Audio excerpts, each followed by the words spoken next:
Helicarnissus are very opposite to this subject. The city of Rome says, he ruleth over all the earth as far as it is inhabited, because they didn't inhabit the other side of the world. They didn't know about the other side of the world. And commands all the sea. Not only that, because Rome was known for their navy as well, that within the palace of Hercules, but also, which he was a Jake, but also the ocean,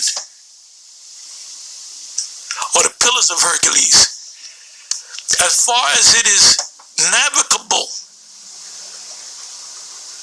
having first and alone of all the celebrated kingdoms, made the east and west the bounds of its empire, and its domain have continued longer than that of any other city or kingdom. Let me read a little bit more. And it was diverse from all the beasts that were before it. This is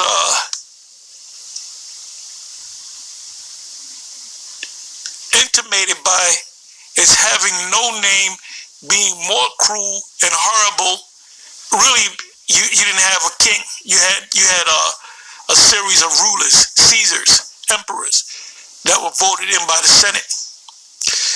The ancient kingdoms, the man that was king, his son became the king after, his oldest son became the king after him. So that's the difference. It says,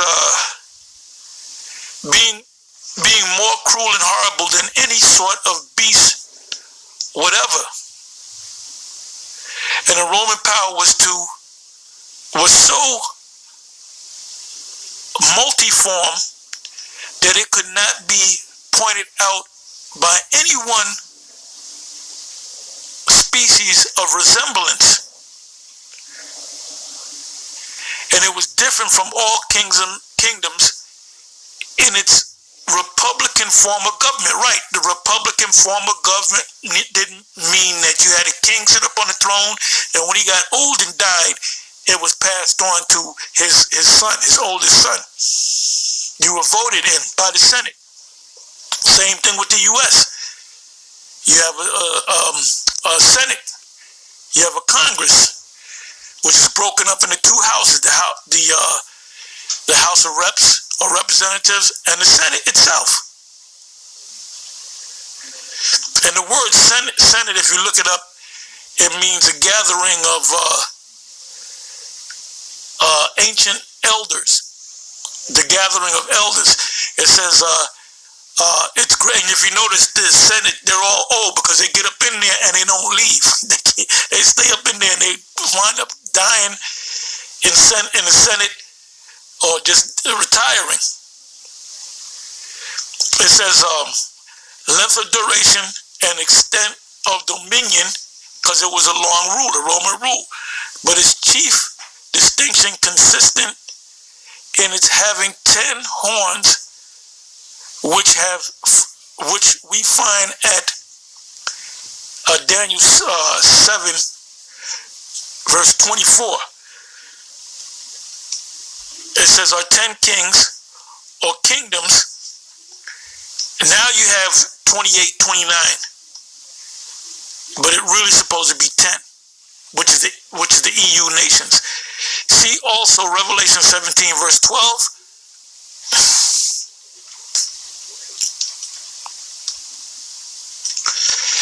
Bear with me for a minute.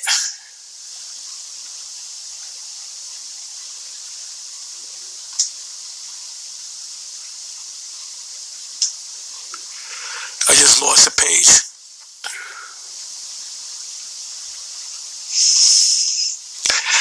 It said in these, I'm reading from Revelation 17, verse 12, and these answer to the 10 toes of the image. Daniel 2, verse 42, which we're living in the time. And now that's why I always come back to this. I mean, we already know this. I'm preaching to the choir, but this is for other people that don't understand. I mean, I can easily go into the scriptures and just say that's Rome and that's Greece and that's the Medo-Persian Empire. But you have these Christian Bible scholars actually saying the same things that we've been saying. So if they're saying that the Roman Empire is in Daniel the 7th chapter, as you read the 8th verse, the 9th verse, the 10th verse, the rest of the chapter, what is that talking about? Does it have anything to do with America? What does Revelation 13th chapter mean? So they would have to, if they're saying this is the Roman Empire, they would have to say that the new Roman Empire is America. Really, America, NATO, and the EU. It says, in these answer to the 10 toes of the image.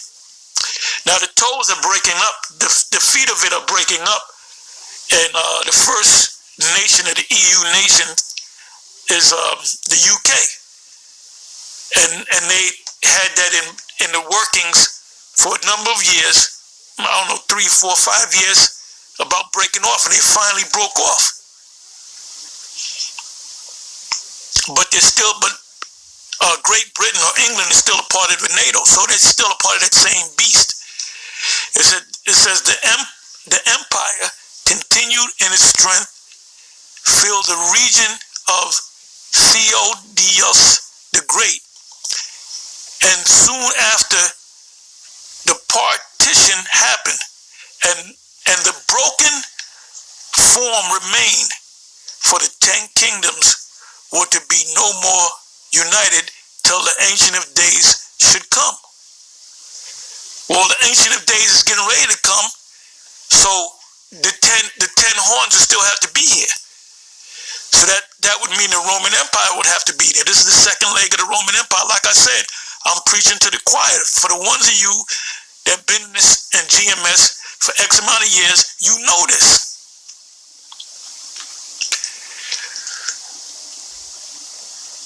And like I said before, in the previous videos, I'm bringing this out just to show you that Esau knows what we know. So Esau knows and understands the prophecy, so they have to know who we are. Anyway, with that, I'm going to say shalom.